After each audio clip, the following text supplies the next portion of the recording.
Chapter 10. The Arsonist. Oh my goodness! Gerriy is finally doing something about me! How annoying. Gerriy from Gerriy and Dzherriy. With music by Tomik Vetiomikvit and libretto by Yosho Ivan Kechovit. Footnote, the translation of the title is The Adventures of Gerriy the Duck. It is a draconic comic opera.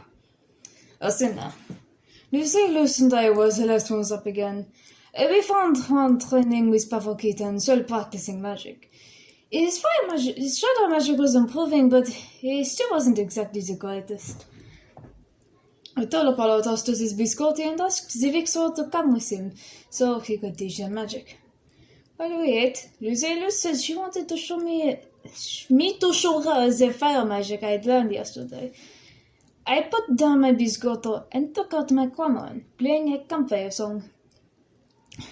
As I played, I thought of fire and heat, burning wood, yesterday's fire, the smell of burnt pine nuts, because Syl and Juan did that for some reason, even though it made them completely inedible.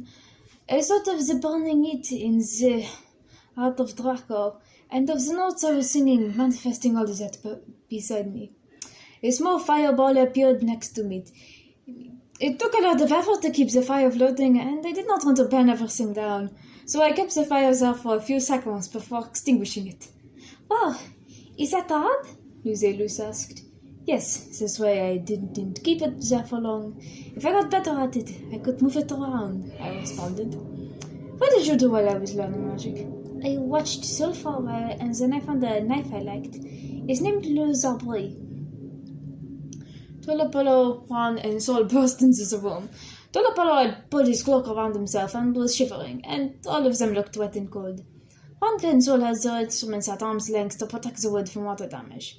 I am never doing that again. Never ask me to teach you magic, he said to Juan. I won't. That was a disaster, she said. Do I want to know? I said. Turns out I'm only a little better at magic than archery, and the room's now colder than outside, Juan explained. Class is fairy. Try to help me get rid of the snowdrift in there, Apollo said to me. Stop calling me that, I said. I walked to the dark room and melted the snow. And surprisingly, it made the floor very wet. I avoided the giant puddle, unlike Apollo. Well, I'm leaving, I said. I flew back before he had the chance to object. Juanca. Apollo wanted to get us more food because he wanted us out of the house. Well, he said it was important training, but we all knew that it was just because he didn't want us around. Something tells me this will end badly, Powatina said. We're two fairies, two Vixor, and a dragon traveling together. This looks suspicious, Athena pointed out. So, what are you doing? I asked him. He was staring at the floor intently. I might have to talk to someone, he said. I sighed. Of course. On our way, a soldier noticed us and, of course, thought we were suspicious. Oh, people, Syl muttered. He walked behind me and adjusted his hat to hide some of his face. Powatina looked at the ground.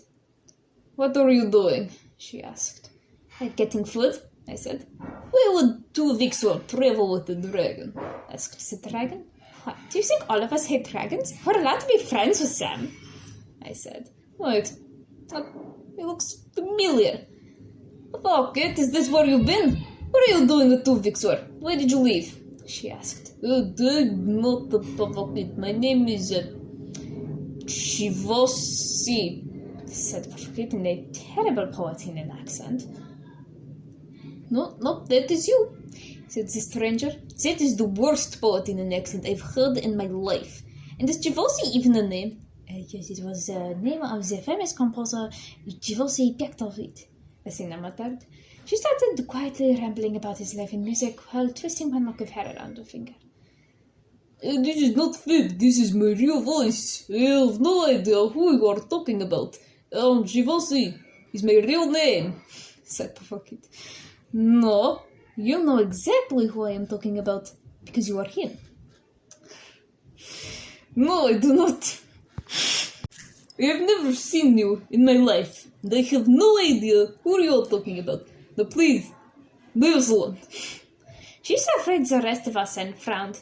Was that recognition in her eyes? Well, if it was, what she said did not betray it. Wait, those fairies? You are making friends with fairies now? We are not friends with him. We were just passing through, said Athena. Instead of flying. I doubt it. We wanted to hook Patka. I'm sorry for bothering you. We'll be going now, said Luce, being careful about her accent and somehow ending up making it even sicker than normal. The two of them walked away. She turned to us. I think they were lying. Would they be doing this far north? I do not know, said Pavokit in his fake voice. Why would I know? I've never seen them before. I doubt it. Well, I am telling the truth. Can you please leave us alone now? Syl mumbled. What was it? I did not hear you, said the stranger.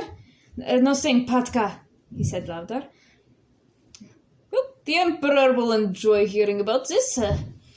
Enjoy not having wanted posters when it lasts. Too bad you don't know our names and no one can read, I thought. We met up with the fairies on the side of the street. Please tell me she won't follow us, said Luce. No, I said. Pat will probably be officially wanted criminals in a few days. Good thing no one can read and say don't actually know our names. Anyways, this is going to be annoying. Syl and I do not look suspicious on our own, but we all look suspicious together. Luce and Athena could hide under my cloak, Pavokit suggested. No, Athena said plainly. Well, still look suspicious even if no one sees them, I said. Spirits, this is frustrating. Who was that, by the way? Lieutenant in this in his army. Something about the name made me angry. I recognized it from somewhere, and it looked like she recognized me.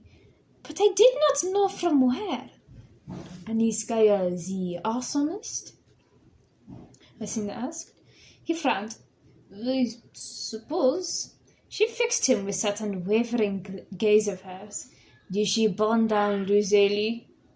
Her voice was even, so there was an edge to it. I wondered what this meant to her. He stiffened. Is it in order? I believe so. What about in Vix? Did she burn anything down around here? I asked. I do not know, he frowned. I think I heard something about someone from around here trying to poison Tush's Janyoka, but I am not sure. I flinched. That was right before our house burned down and Felink, Mama and Papa died. Back on topic, how should we do this? Syl asked. We could split up, I suggested. No! Splitting up always ends badly, Athena said. I think you read too much, she gasped. Impossible. I blinked. Then what would you suggest? I am not sure. She thought for a moment. We could pretend not to know each other. Yeah. Maybe. But then, our conspicuous group would all be conveniently together. All right, fine, she sighed. But if any of us gets arrested, I warn you. Wonderful. I turned to the rest of the group. So who wants to be alone? Syl immediately raised his hand. I laughed. Why'd I bother asking? Anyway, I'll go with Pavokit and the fairies can go together. Now, Synis rule was bad for many reasons. One of these reasons was food prices. Maybe it was just that the war was driving them up. A lot of food would have to go to feed the soldiers, and most of the money that would be used to buy food from Syl would have to go to the military instead. But I would not be surprised if the lack of food was also due to the Emperor's dislike of the Vixik. My friend, Lineska, and her family were fishers, so we went to their shop first. Lineska, tall, grey and brown with green eyes, and her papa, Hector Matek, shorter and about half grey and half brown with blue eyes, smiled when they saw us. Footnote, Hector is the Vixic word for Mr. or Sir. Huaranka! Oh, it's been far too long. Should I get Alien or Peparuka? Or are you just here to get food? Lineska asked me. Hello, Lineska. We're just getting food. So, what have you been up to? I said, smiling. So much. So during Ollie's, she noticed Pavokit standing next to me and straightened, her green eyes wide. Prift, Patok. Sorry, I didn't see you there. Her words were careful, especially around the fowls. Pavokit fidgeted. Prift, Patka, Linnea. She stood rigid, staring straight ahead. Hector Matek put one arm around her protectively. Patka, Linnea, I sighed. Kitar, you're pretty much the same age and I did the military. Pavokit, this is my friend Lineska. Lineska, this is my friend Pavokit. He's not like half the mantis shrimp. Footnote, Kitar is the Vixic word for the children. Wait, no, children. Is that a literary reference? She rolled her eyes. You know I can't read. It's a play, and neither can I, but you know Sol, or don't. Normally he don't say nothing, but the moment said play but brought up, he don't stop talking. I probably know more about it than the people who've actually watched or read it. What play? Pavokit asked. Ask Sol that question later, I said. But I'm warning you, he'll be talking about it all day. Oh. We should get together soon. I don't know anything about what you've been up to since first leaving Hector Astor died, Lineska said. Footnote, Faust is the Vixic word for Mrs. or Madam. Yes, it's been too long. I'll meet up with you soon, I promise, I answered. I'll hold you to this, I nodded. All right, so how much for the lobster? The price had risen since the last time I bought some, but they weren't too expensive. It was just lobster after all. We met up back at the base of the cliff and then returned to Tolapalo